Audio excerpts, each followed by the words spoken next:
What's cracking, everyone? My name is Ryan, and today I have a special guest in that I am having my wife, Bree, join me for this video as we share our Hey. experience from CANJAM 2023.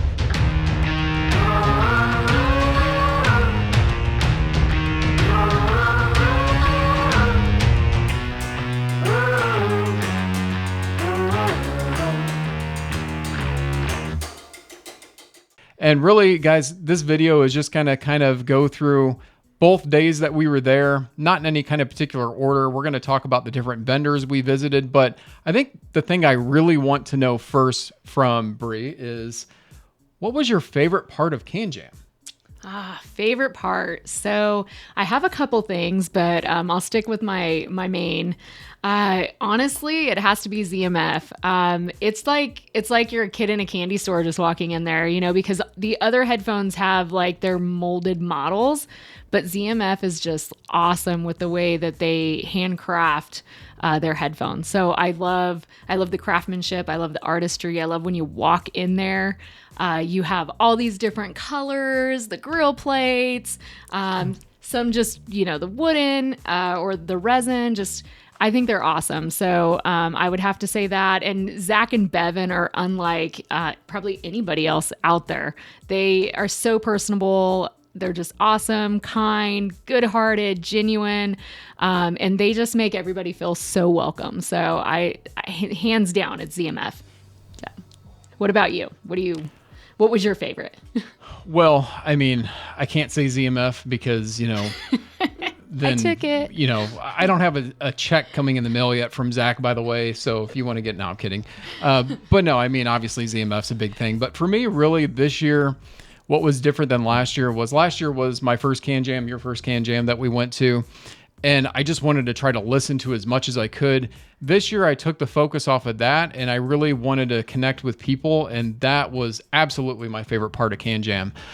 From the moment I walked in, I walked up, I forgot my tickets. I couldn't find them on my phone, and Warren's sitting there, and he's like, "Skeeb, we know who you are." I was like, "Really?" So cool. That was just really, really cool to get to see Warren again and to talk to him. And then from there, of course, Zach and Bevan, but then so many of the vendors that were there I got to talk to. We got a long interaction with Jude, which was really cool, that we'll tell you guys about.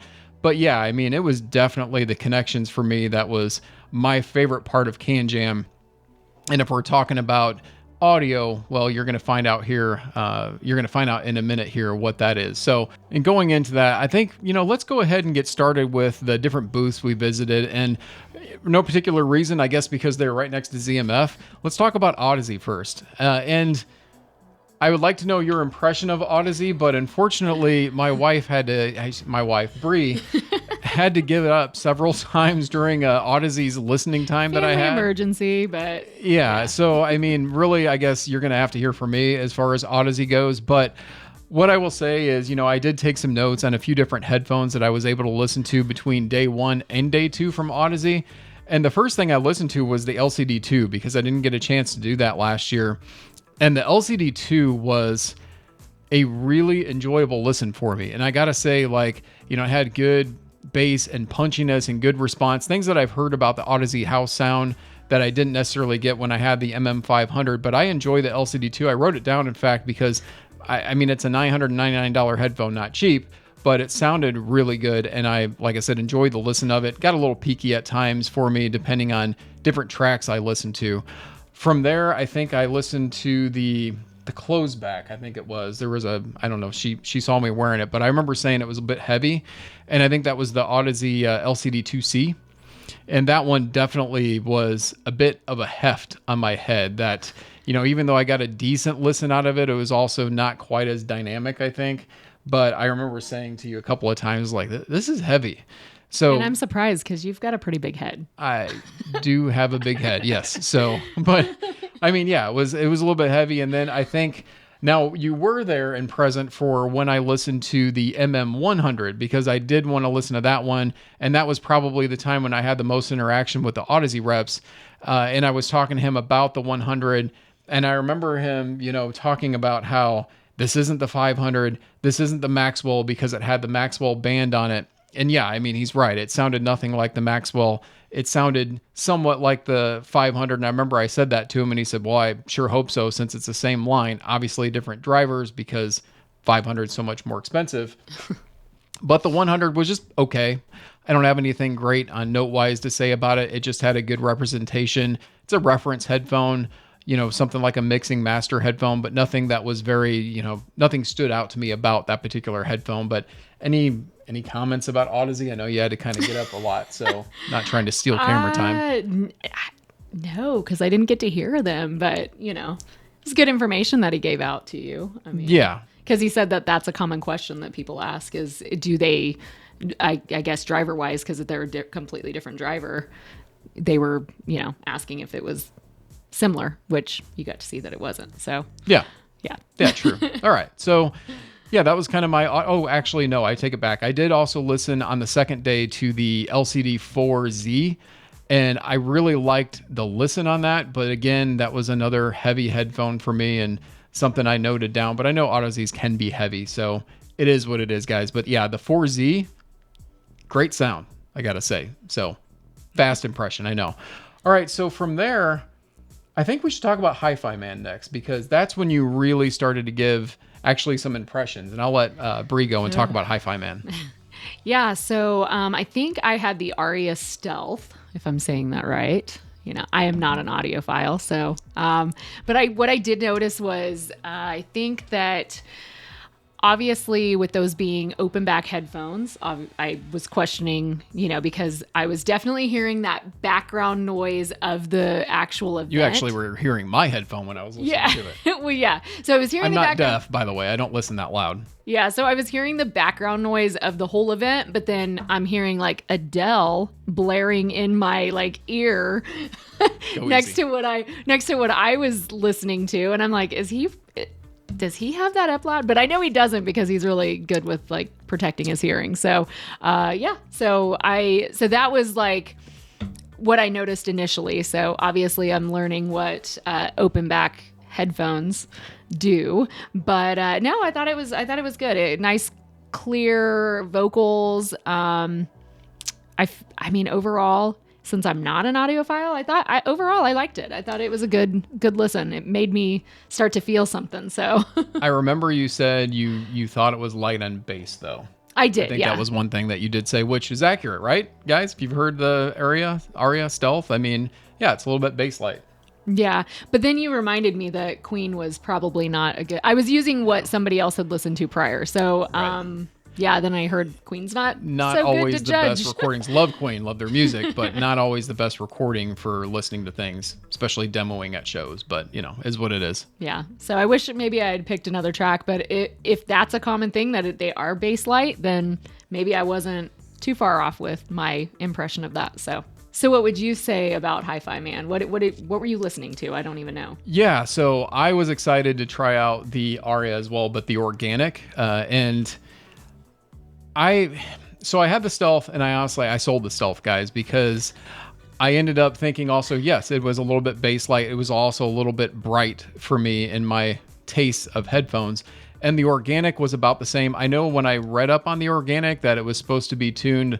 They even said a little bit brighter than the Stealth, but also more fullness of the music. I definitely got that. It seemed more full, but it did have that peakiness at times. It was extremely comfortable, and I wrote that down in my notes. It's like, wow, this is such a comfortable headphone.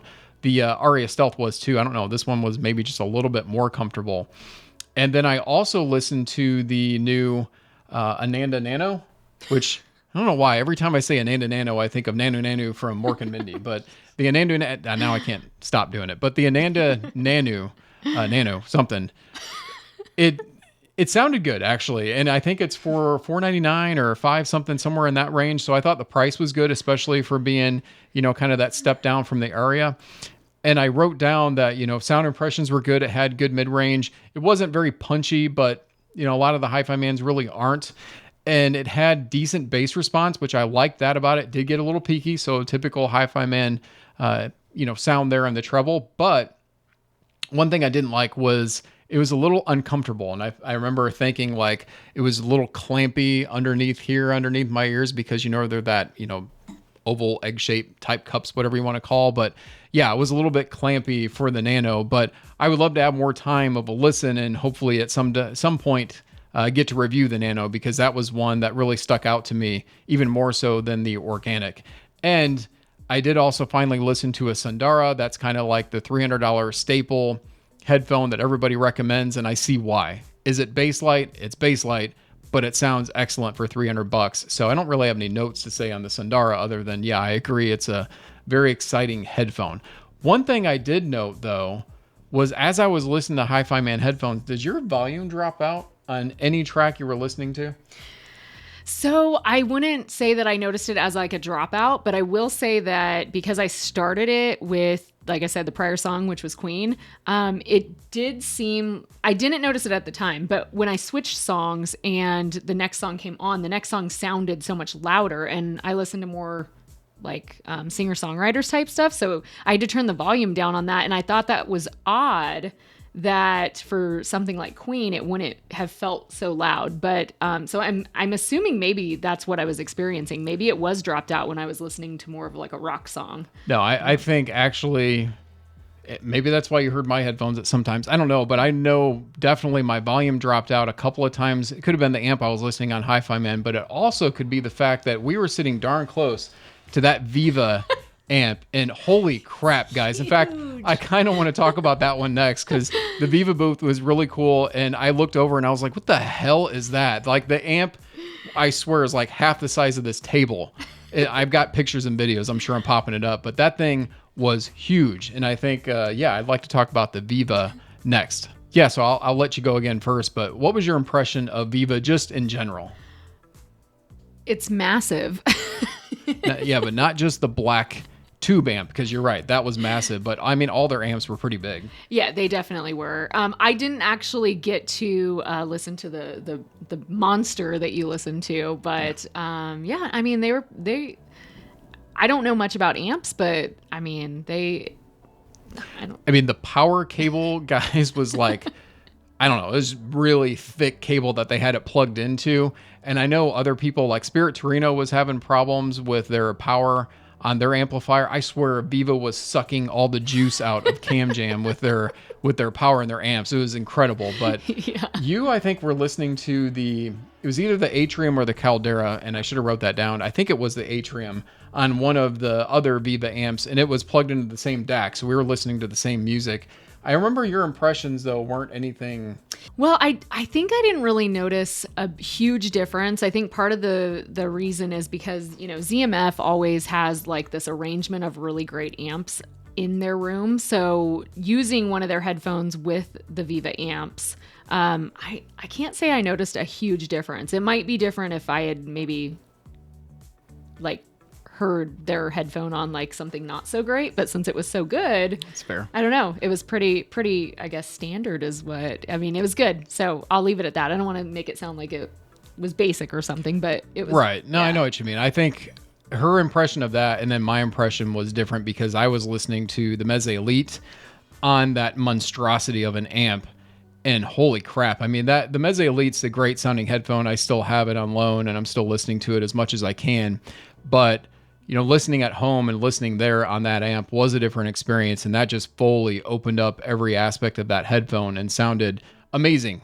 I didn't take any specific notes because I've already done that with the Elite, but yeah, it was just an amazing listen on that amp. I remember, I think you even set something close to it, and the guy was like, "Get that away from the amp! You're gonna blow it up," or I don't know, something like that. I had a bottle of water. It wasn't open or anything. I don't think he was worried about like me spilling something on it, but he was worried that like I could get electrocuted like majorly and no joke. And melt my cell phone. So he was just like, "You might want to move those items away from there." Right? Yeah, and that's the last thing I want to say too is like the guys there at the booth at Viva were top notch and like really nice about explaining their power and their power draw and how they can power like focal speakers if it wanted to, down to headphones. And yeah, they were cool to talk to. I remember that. Definitely. All right. So I guess the next thing, we've waited long enough. Let's go ahead and talk about ZMF, because how can we not? That was your favorite thing and my second favorite thing. Okay. With CANJAM. But yeah, go ahead and talk about your ZMF experience a little bit further. Okay. So I checked out their up and coming portable. And this is just still a prototype, so it hadn't been perfected yet. But they were definitely taking feedback on what everyone's impressions were of that. So honestly, I loved it.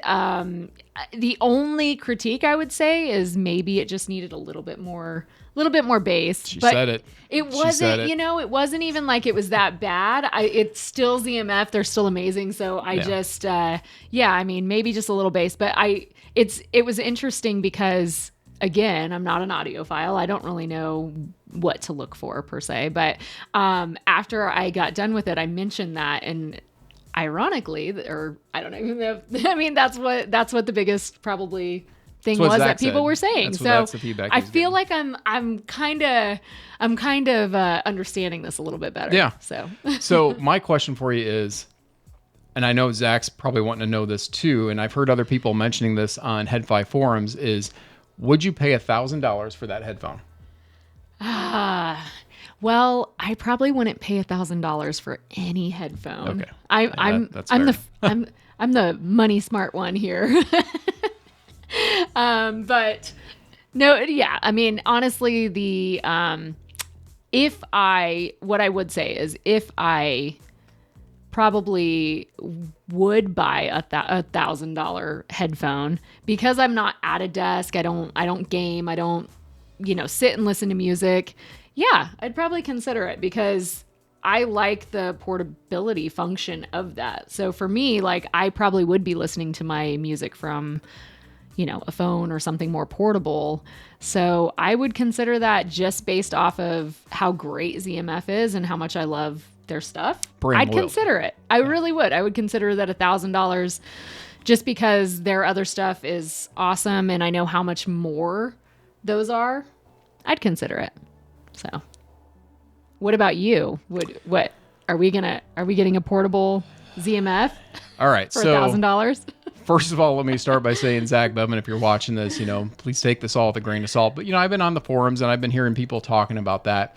My thing with that is, so I own the Meze 109 Pro, which I know we're blocking it, but it's sitting back there. And I love the 109 Pro, and it's about $800 to $900, and you can get it used, around $650, $700. That is an excellent, superb sounding headphone, in my opinion, for that price range. In fact, I think I rated it as my personal best under $1,000. That's what's going to make it, I think, hard for something like the ZMF portable that we're talking about. But what I think the difference is going to be there is you've got brand loyalty going on with Zach and ZMF, and that's no joke. I mean, that is something that is serious, and Zach is not out to try to, swindle anybody or anything on a price. I just know that he puts a lot into his headphones when he builds them. When you buy a ZMF, you've got the assurance knowing that if something goes wrong, reach out to him. They're going to take care of you. And you can't always say that about every manufacturer out there. And I mean, look at cell phones. I mean, we spend how much on our cell phones these days? And so I guess that's why I look at... point. Yeah, I mean, I look at cost as, it's important, but it's not outrageous. And for $1,000, especially if we see where this headphone ends up, and I can't wait. I'm going to get to review one. I mean, that's something I'm looking forward to. So we're going to see where the tuning ends up with it. And then we'll see. I mean, but $1,000, I don't think it's outrageous or anything, just extreme asking price for that. And I thought it sounded good. And yes, I would agree. If there's any critique I would give is, I think it needed a touch more bass for most people.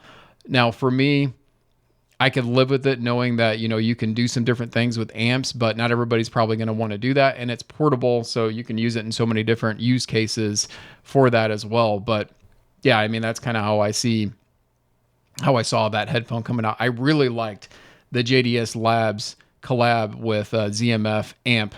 And I know you even checked that out when I was listening to it. Yeah, I think it's really cool that it's kind of like old-fashioned-y looking, really neat. Yeah, it reminds you of like a 1930s radio or something. Yeah. When you see that thing, but it sounded great, and that's something I think that's going to come out at about $1,000 too. Absolutely. I mean, I think that sounded fantastic with the headphones. I think it was the ZMF closed HRM I was listening to on there, and it's got a lot of different options and features to it. You can do impedance, not impedance matching, but you can do low impedance or high impedance on there, and even the volume knob. I remember Alex that we met there was like, that volume knob is dope, man. Check this out. And I was like, yeah, that is, if you like knobs, it is kind of a cool knob on there too. So I know we're geeks talking about that kind of stuff. I guess what else from ZMF would you say other than the time you had listening? I know you took a lot of pictures and video. I did. I honestly, I love the assortment of amps. I don't know why. I know nothing about amps, but I really love the assortment that they have. I mean, I feel like it just like goes along with like the assortment of beautiful headphones. So it's, I don't know. Yeah. I mean, I agree. He's always got a stockpile of amps out in his room. I don't have any other impressions to give you guys on headphones just because I've done so many videos on ZMFs between the Calderas, the Atriums, open and closed. So, you can check those out if you want to. But I will say, of the amps, I remember I listened to the Milo amp because I remember he was going to have that there. And I think I had that on the Caldera, and that was excellent. I mean, to no surprise. I didn't get a chance to check out his $4,000 amp. I took a couple of pictures of it, but I just missed the opportunity to finally sit down and listen to that one. But yeah, I mean, ZMF, hands down, best experience. I mean, they are in Chicago there, so I'll be curious to see when I go to SoCal, I'll be curious to see when I go there, how much of a presence they have compared to all the other vendors, because let's face it, there were some vendors missing this year that, were at CANJAM last year. So I'll be interested to see those. All right, so I guess up next, who should we talk about next? I don't know. Well, you know what? Dan Clark was right next to. That's right. Yeah. Not Dan Clark himself. He wasn't there, but he wasn't. Dan Clark Audio. Yeah, so what did you think of Dan Clark Audio? Oh my gosh. So I have to say it, Dan Clark Audio, like most comfortable headphone I put on my head. She did say that. Everything. It was lightweight. The pads were awesome. Like, it just, I mean, I probably could have had those on my head like all day and it wouldn't have bothered me. So they are very comfortable. I think you were listening to the Stealth. Yeah. If I remember. Yeah.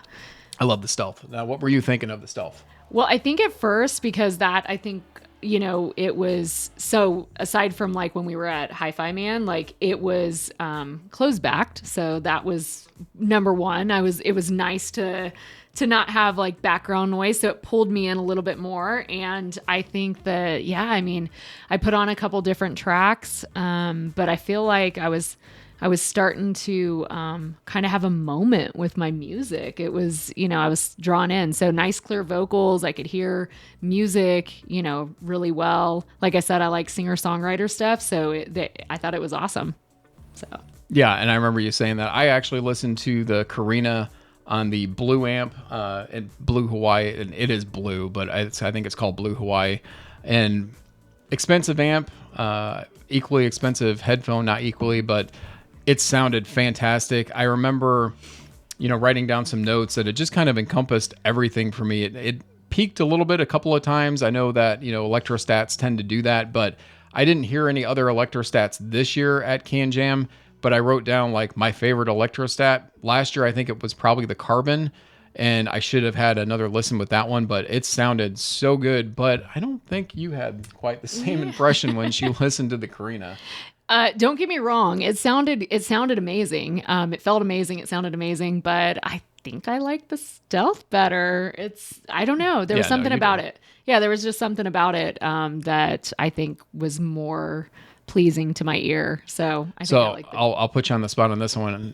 How much would you pay for the Stealth, or how much do you think the Stealth is? Oh my gosh. I don't know how much these headphones cost. I don't know. Is it like maybe $2,000, $2,500? I don't know. I mean, you're not far off. It is, okay. I think it's actually around $4,000. I could look it up, but I think it's around $4,000. And the Carina, I think, is like $4,500. But the difference between the two of those, so the Stealth can be driven on a lot of different things. The Carina, it's an electrostat, so you got to have a special amp for it too. So that has to go into the price with the Carina as well. But okay. Yeah. So I mean, nice experience at DCA, and I think from there, it's probably time we talk about IEMs, because I didn't get a chance to do that last year, and she surprised me. Like, she really liked the IEM. So let's talk about the one that I think you liked. Maybe you didn't like the most, but the one we probably had the most interaction with, and that was the UltimateEars booth. Yeah. So originally I didn't plan on trying it out. So I was taking pictures. I was letting him have his time with it, but they had a couple different ones. I forget what I want to say 5 or 7. Was there 5 different styles? Oh, yeah. I don't know. Something like that. So he was on the live first, and I was on their. Sorry, I'm gonna go to my notes here. UE11 Pro. Mm-hmm. So that was more of their bass focused IEM. So I tried that out, and I will say it sounded good, but I also felt like it sounded a little muffled. Bass. Yeah, but it wasn't. I was just thinking to myself, like, this is good, but, and keep in mind, I don't know the price points of any of these headphones, right? So I was thinking it sounded good, but I was waiting for Ryan to get off of his just to compare our notes. So the UE Live was purple. I mean, then I find out you can change the faceplate, so I felt like really an idiot. cool. I'm like, oh, I really like it because it's purple. She's like, well, actually, that's just the faceplate. I was like, all right. Yeah, so they're great. Customizable. Yeah, I mean, I was listening to the UE Live, and I really liked the sound of the UE Live. It was very engaging, and just everything sounded great about it, to be honest with you. But I remember I moved over to the Premiere right after the Live, and the Premiere was their 21 driver, top of the line IM, and I remember thinking, like, wow, like this thing has so much information being thrown at me, and something just sounded off, kind of like you were saying that one sounded muffled. I'm not saying it was muffled, but I guess when you're into the audio of everything so much, and especially the IMs, you understand that they can be very sensitive. And I happened to look down at their spec sheet, and I saw these are ultra sensitive IMs. I remember asking them, I was like, I bet these sound really good on a proper, no offense to what they gave us, but a proper amplifier. We were just listening to these off of our phone and just a little dongle. I don't even think it was a dongle DAC, just a dongle. And they sounded great, but right next to their booth was the RME booth. And the RME had the ADI 2 DAC and the ADI 2 DAC Pro. Now, I have the 2 DAC, and I know how good the 2 DAC can be with IM. So I asked him, I was like, yeah, I bet that sounds really good on the 2 DAC. And he's like, well, do you want to try it out? And I was like, hell yes, I do. So they actually talked to the guy there. He's very nice about it. He hooked up the Premiere Pro to the 2 DAC Pro, I want to say. He set it all up. I don't even know what track was on there, but I got to be honest, like, I don't like IEMs that much because of the comfort. It's not about the sound. It's just, I'm picky with the comfort of IEMs. But what I heard was every part of the frequency response, from bass, mid-range, treble, all of it sounded excellent. There was everything going on. There was stage. I mean, I could go on and on about that, but it was just, I remember looking up a couple of times and I was like, this is just incredible. And I thank them multiple times for letting me do that and get that experience just to hear how incredible that was. And then I think I also listened to, I probably skipped over this, but I also listened to their R&R, which is their, I think it's called Remastered, Remix, something like that. And that one's kind of their reference mix and master IM. Did you listen to that one too? No, but I didn't listen to the remastered, but I did listen to the live, the one that you started out with. That's first. Right. And that one really created a moment for me. I actually listened to a Christian song that was performed live with the live headphone, and oh my gosh, like it was like I was standing next to a piano. I was standing next to the artist. I was in the room with these people singing. And it was just incredible. I had not ever experienced that ever from a headphone. And so it was, I was blown away by it. I couldn't wait to like actually take him out and tell you about it, because I was like, oh my gosh, this is amazing. I finally feel like I'm feeling something from this, which makes me understand this hobby a little bit more. But I did try the Premiere after you, and it's funny because I got the same feeling that I had with the more bass focused one. And I was like thinking, I'm missing something from this. Like, I know that it's made really well. I know it's high quality. Like, why am I missing this? So when you turned around and said, this is great, but I'd like to try this on something else, I was like, that must be what it is, because we're just powering these from our phones. So I think that I no knock to the bass one or the Premiere. Like, I fully understood what he was saying when he said he needed to hook it up to a better source. So, yep. So yeah, they were awesome. Yeah. And I will say, like, the R&R, the Remix Remaster, she said that's actually one of their most popular ones that are sold. And I think that one's around $900. And I remember telling her, I was like, yeah, I mean, it didn't do it for me, but I can understand, because if somebody were wanting to use those just like they sound to like sample their own music, to, test out the audio on tracks that they've mixed, that's exactly what I could see that being for, because there wasn't a single part that was overdone. There wasn't overdone bass or mid-range or treble or anything. Kind of reminded me a little bit, sorry to say, of the MM500 and why they were not as exciting for me, but I could see people gravitating towards that because of the fact of the use case for the R&R. But I don't want to leave talking about UltimateEars without talking about the two vendors there, because they were fabulous to deal with. I think you're better with names than me, but it was Lynette and Tony, and there was a third guy. I apologize, I don't have his name, but Lynette and Tony were there, and just awesome. I mean, so personable and just really cool and accommodating. Yeah, I mean, Tony hooked me right up with things, and sorry, I didn't mean to talk over you. He hooked me right up with things, and Lynette, hopefully, I mean, she took our channel name down, and hopefully, I'll get something to sample from UltimateEars. That would be super exciting. Guys, I got an ADI2 deck, so, I can listen properly, at least properly in my opinion, on those earphones, and I would love the opportunity to do that. But yeah, just talking to them. And I happen to notice Warren hung out there quite a bit. So long. And I think at one point he actually took a nap while he was listening to their earphones. So, I mean, he obviously loved, I didn't catch which one he was listening to. Yeah, I didn't see which one he was listening obviously to. we knew But he seemed to love them, so. Yeah, no, he absolutely did. So from there, I think, let's talk about 64 audio, because I know that was the other one, the other IEM that you really enjoyed. I think you actually enjoyed them more.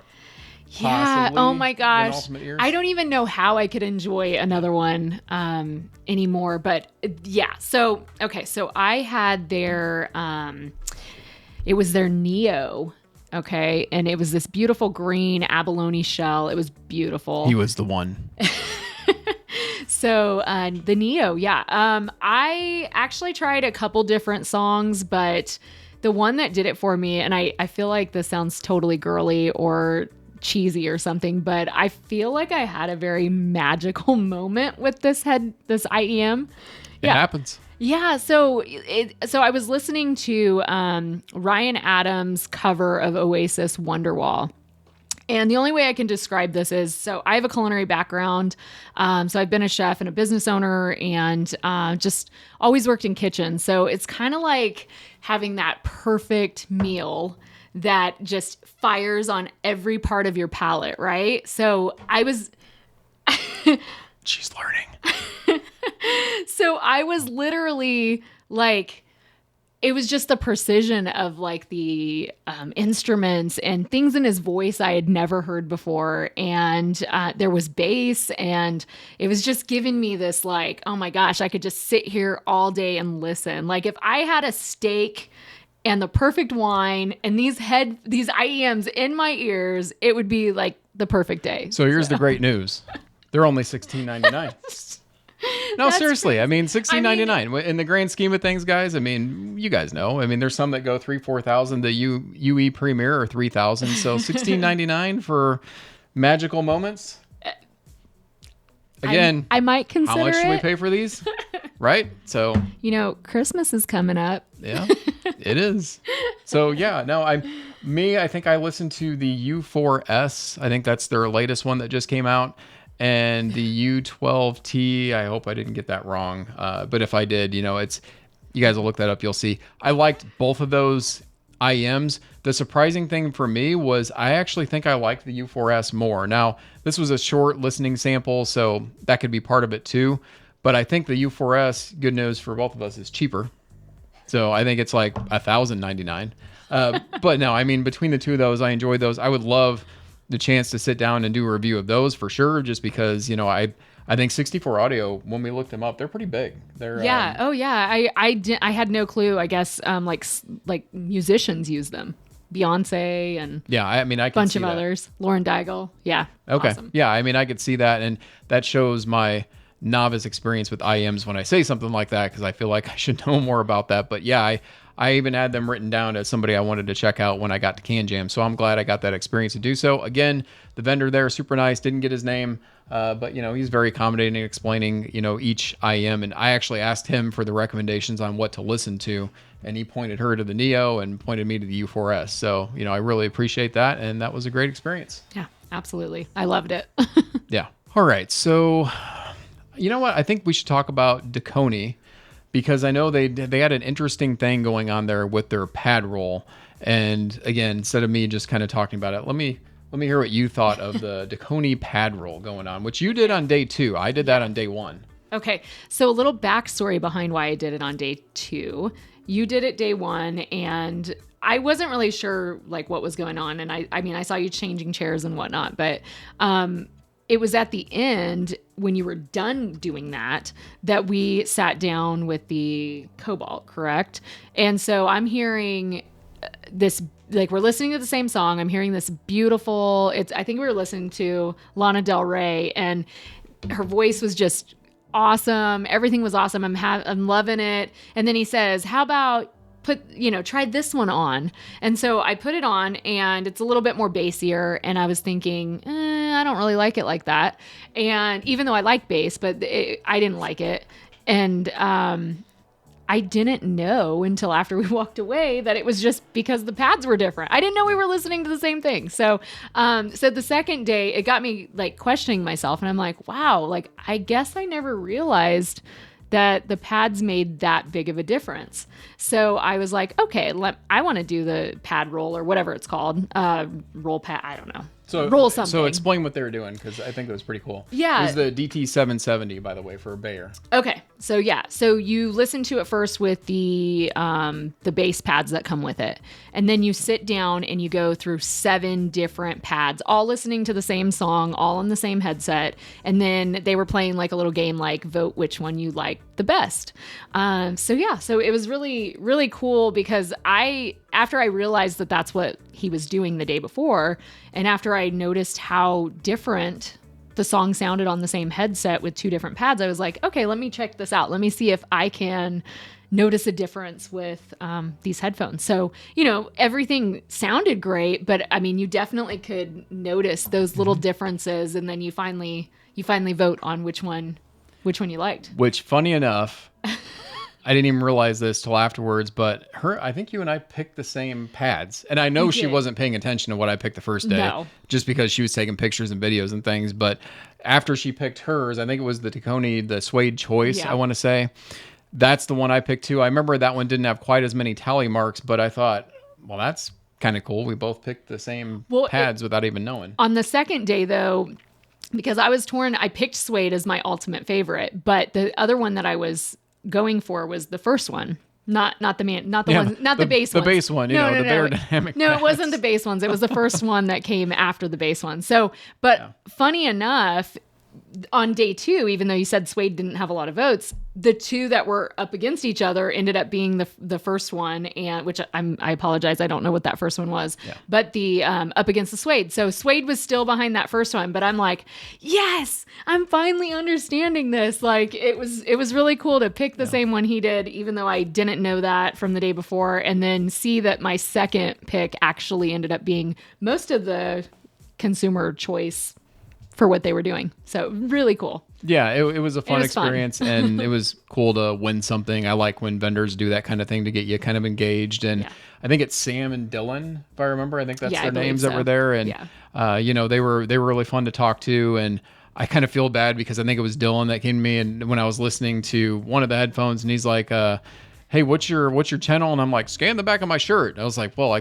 could have just told him the channel. I don't know why I did that. But anyways, it was just fun to talk to those guys. And I got to say, you like the Cobalt so much. I did.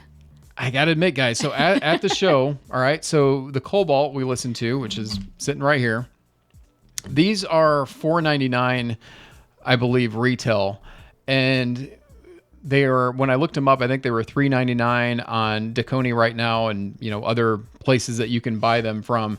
But I could have swore on the first day I heard him say, show price is $2.99, but I didn't really honestly pay attention that well to it. And as we were walking away, I remember her saying, wow, those sounded great with vocals. And I got the same impression out of them. And I thought, well, I'll check it out in day 2 and see if I still like them. And so I sat down and listened to them on day 2. And I was like, yeah, these do sound pretty good. They don't have a lot of bass to them, but they sound pretty good. And I said, how much are these again? And he said $299. And he said, yeah, they're regular $499, $399 on sale. They're going for show price of $299. I mean, sold. If anything, it's finally a set of headphones she likes and will listen to. And they're sitting Might just right have here. to keep them and take them from you. Yeah, I mean, they did sound good. And for $299, I'm going to do a review on these, so I'm not going to go too much into this. But for $299, they're an easy buy for me. If we go up further from that, yeah, I got something to talk about on that. But yeah, it was pretty cool. And I got to walk away from the show with 2 sets of headphones because I haven't told you about the main one yet. All right, so getting back on track here, I guess the next thing I would like to talk about was our HE1 experience. I say I got to listen to them, but it was still kind of an experience. We got to check out the room, but I mean, that setup was amazing that they took us back to, or he took us back to. What did you think of the HE1 experience? It was really cool. Like I said, I mean, I didn't get to hear them. So, which is probably, I didn't want to take away because I didn't actually sign up for a listen to hear it. So, I didn't want to take away from you and the other 2 gentlemen that were in there.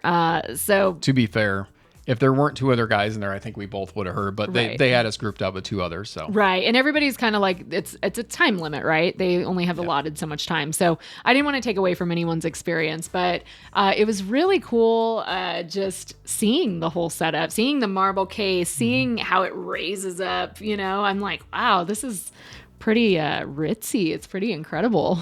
So it is. Yeah, no, it's very ritzy and very pricey, if I remember. I actually, I don't think I know what the price is. I think it's about $60,000 now. Oh, yeah. Okay. It's ritzy. Might be in the 50s, but I think inflation's taken it up to 60,000 if I remember correctly. So wow. And it's funny because the rep there, okay, I'm sorry, I didn't get his name. Very nice gentleman to talk to, but he was explaining like he's got one at his house because he's a rep for them that he gets to listen to anytime he wants, and he even talked about the fact that It is kind of like a treat, and that's kind of how you look at stuff like that. Like even the Abyss headphone last year on the Lena stack. I mean, I felt like when I was wearing the Abyss, I couldn't move when I was wearing it because of how it sits. Well, like with HE1, super comfortable to wear, but again, it's like not something you take on the go. It's the only thing that'll plug in. It's got amplifiers in the headphone itself. Was an amazing, amazing sound. I mean, yes, definitely the best thing I've heard in headphones yet. So it takes the crown in that aspect. But I guess, I now I think about it, I didn't say that was my favorite part of CANJAM. And I'm being truthful there. It's probably because the build up to that experience, but then sitting down and listening to them is like, all right, that's what I expected. But yeah, I'm never going to own this. So, all right. So last thing I want to talk about is the seminar. Now, to be fair, when I signed up for this seminar, I guess I misread it. I thought I was signing up for a seminar that was talking about some new technology that is supposed to help correct your hearing, almost like a hearing aid, but something that you can put in your ear that's almost like something you can put headphones on and things like that. Anyway, so I thought that's a seminar I signed up for. So we sat down for this. Jude was in the room, which I thought was cool. And I was like, all right, this will be interesting. And it ended up being a seminar on measurements, which kind of ironic because I rant and raved about measurements on a few videos back that I did. So when we sat down, I was like, oh, this is not good. My Bree is just going to fall asleep snoozing on a measurements. I'm going to sit here and have to take a beating to hear about measurements. But actually, I loved the seminar. Now, I don't know. You can be honest if you actually liked it or not. No, actually, I did. Okay, I'm sure you probably thought like, oh gosh, she's going to be so bored. I'm making her sit through this. But no, I mean, yeah, could I have easily like zoned out or gotten on my phone or something? Yeah, but I'm not going to be rude like that. So I looked at it as an opportunity to learn something new, and I fully stayed engaged. And yeah, I mean, it was cool. I like learning new things. What was it about? We'll see. Oh, you think you're trying to test me right now? No. So like he was talking first about how they use this mannequin. I don't know the name of it, but this mannequin and how it wasn't or it was asymmetrical, but so they, in the development of how they test hearing and headphones and whatnot. So it started with that. And then, it went into graphs and all of that, which I still feel kind of somewhat familiar with because I know you've talked about that. But, right. Jude was talking about how also, even though the graphs are important, sound and headphones and all of that is very subjective. So it kind of went along with what your video was about prior. So, I mean, I feel like I somewhat had an idea of what was being talked about. So like I said, just used it as an opportunity to learn something new. She's probably laughing at me because as Jude's talking, he's bringing up like, the graphs don't encompass anything. I'm like nodding my head like, amen, brother, keep speaking. I mean, I was just, it was like a come to Jesus moment for me on that. But I mean, it was a very informative seminar from Jude, and obviously Jude's a big guy on measurements because that's a lot of the main things that he does is, measure devices and bring that out to you. But I enjoyed the fact that he talked about how there's so many reviewers out there that just want to show you a graph and then tell you that's why they think this sounds like this. And like he was saying during the seminar, which I caught and I love that. He's like, how can somebody tell you that they heard that peak at 3K or that peak at 5K? He's like, I have to call BS on some of that. And I, not trying to take his words, but that was kind of some of the stuff that I was talking about. But still, it was a great seminar. I think my favorite part about that seminar, though, was actually getting a chance to meet Jude. And it wasn't just meeting Jude like, hey, I'm Ski. Yeah, nice to meet you. It was, we actually had a conversation after everybody kind of left. And I know Bree talked to him quite a bit. Jude's a really chill guy, and it was a nice guy to meet and talk to. Yeah, absolutely. It was an honor to meet Jude, and I loved our conversation after. It had nothing to do with headphones or anything like that, but it was a inspiring and awesome conversation, and I think it gave us a little bit of insight into Jude as a person. So it was a really great conversation. Yeah, and I mean that kind of goes back to what I said about the connections at the beginning about my favorite thing. I mean, Jude is somebody I value very high in the HeadFi community and in the audiophile community, and getting a chance to meet him and actually talk to him more than just a quick hello was a good experience for me and something, I'm always going to remember. So very cool to have that. Yeah, agree. All right, guys. Well, I think we probably have, we haven't hit the peak on this because there is a couple other vendors I wanted to bring up really quick. One of them is Spirit Torino. So we got to visit Spirit Torino last year, and I wanted to do it again this year. We sat down with the Valkyria headphone, I believe it is, and it's their $12,000, just insanely priced headphone that I think weighs 12,000 pounds, to be honest with you. But I mean, and I'm not trying to diss on Spirit Torino because Andrea, I believe is his name, of the company. He's so passionate about his headphones. You can just hear it. The poor guy, I feel bad because I know his English isn't the best. He's learning. He's getting better. But, he was trying to tell us about the driver technology, and he was apologizing because his wood planar headphone that they just released wasn't working on his amp that day. Like I said, blame the folks over at Viva for that. Kidding. But, he was telling us, apologizing for that. But it's just nice to see people in the industry. And that's why I appreciate this hobby so much. And that's why I try to be careful to not trash on a headphone or something, because there's a lot that goes into them creating this stuff. And who am I to just berate all that? And so I don't like doing that. And I think Spirit Torino is a good example of that, because did I like the Valkyria? Not at all. But he has other headphones, and who knows how those would be hooked up onto an amp like the Viva or something like that. So it was nice to visit them again. And then I also visited Fostex, which I know at that time, I think you were gone doing probably family issue or something, but I sat down with the Fostex TH900, I think is what it's called. By the way, I should also mention that I got to meet a buddy there that I only knew through Discord and, our chats and things like that. His name's Alex. So Beef Supreme. Alex, if you're out there, it was nice to meet you. And he actually recommended that I sit down with the TH900, and that was a good listen. $1,600 I thought was a little bit steep to ask, but this is a headphone that's been out for a while, so I got to take that with a grain of salt too on the price. But it was still just a good low-end engaging listen, something I really, really enjoyed sitting down with and listen. It was very lightweight too, and had decent stage presence and everything. And I think it was Sam from Dekoni said he owns 5 different colors of that headphone, and I was like, why? But then I had to remember, well, that's what this hobby is. That's why. So I mean, just yeah, I mean, pretty cool experience to listen to that. I think that about covers all of the vendors. No, there was actually one. I'll let you talk about this one. The earbud one that was like the fancy. We didn't get a chance to listen to them. Yeah, I think it was XMEMS technology, something like that. Yeah, I don't think I know the name, but beautiful Put looking it up on booth. video. It reminded me, so the case reminds me of a giant guitar pick.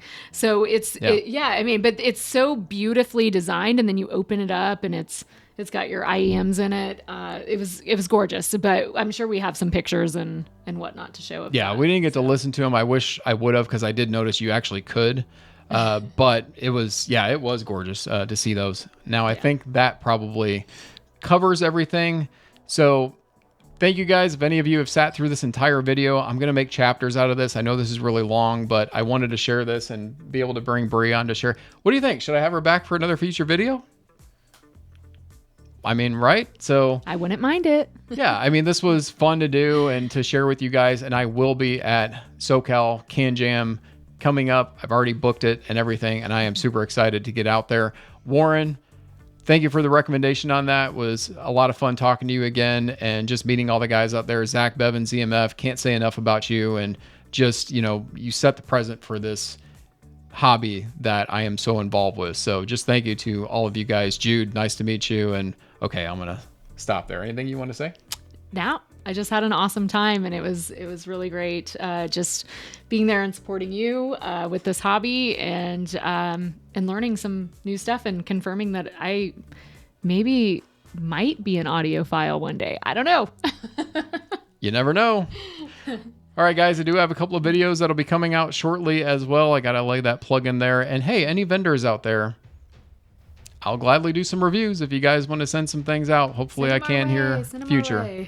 All right, guys, thank you for watching, and I'll see you in the next one. bye.